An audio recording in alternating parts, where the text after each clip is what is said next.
గత ఎన్నికల్లో ముఖ్యమంత్రి రేవంత్ రెడ్డి ఆశా కార్యకర్తలకు ఇచ్చిన హామీని వెంటనే నెరవేర్చాలని సిఐటియు నాయకులు డిమాండ్ చేశారు. నిర్మల్ జిల్లా కేంద్రంలోని ఆర్డీఓ కార్యాలయం ముందు సిఐటియు ఆధ్వర్యంలో ఆశా కార్యకర్తలు ధర్నాకు దిగారు. ఈ సందర్భంగా తమ సమస్యలను పరిష్కరించాలని నినాదాలు చేశారు. అనంతరం సిఐటియు నాయకులు మాట్లాడుతూ ఆశా కార్యకర్తలకు 18,000 వేతనం చెల్లించాలన్నారు. వేతనంతో పాటు సమస్యలను పరిష్కరించాలని పేర్కొన్నారు. లేనట్లయితే రాబోయే రోజుల్లో ఆందోళనను మరింత ఉధృతం చేస్తామని హెచ్చరించారు.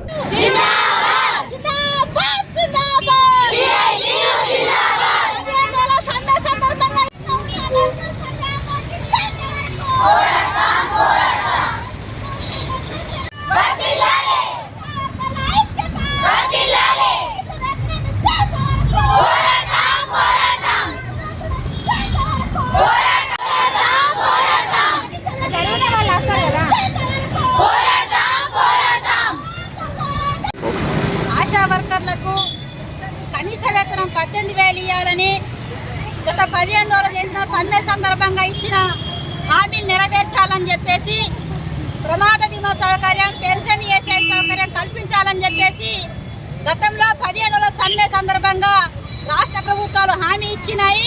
ఆ హామీ నెరవేర్చాలని చెప్పేసి ఈరోజు రాష్ట్ర వ్యాప్త పిలుపులో భాగంగా కలెక్టర్ ఆఫీసుల ముందు ధర్నా చేయడం అనేది జరిగింది. ఆశా వర్కర్స్ గత 18 సంవత్సరాల నుంచి పనిచేస్తున్నాయి.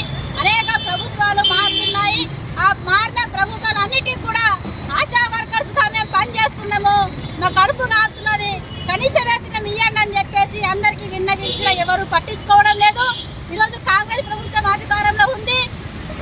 బడ్జెట్ సమావేశాలు కూడా జరుగుతున్నాయి. కాబట్టి ఈ బడ్జెట్ సమావేశాల్లో ఆశా వర్కర్లకు కనీస వేతనం ఇవ్వాలి, పెన్షన్ ఈఎస్ఐ సౌకర్యం, ప్రమాద బీమా సౌకర్యం కల్పించాలని చెప్పేసి ఖచ్చితంగా మాట్లాడి మా సమస్యలు పరిష్కరించాలి.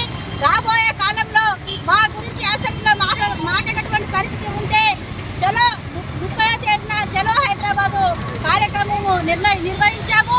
అప్పటికే మా సమస్య పరిష్కారం కాకపోతే గతంలో 106 రోజుల సమ్మె చేసిన చరిత్ర మా ఆశా వర్కర్లకు ఉంది. కాబట్టి ఇప్పటికి కూడా మా సమస్య పరిష్కరించకపోతే సమ్మె కూడా చేస్తామని చెప్పేసి సందర్భంగా తెలియజేస్తుంది.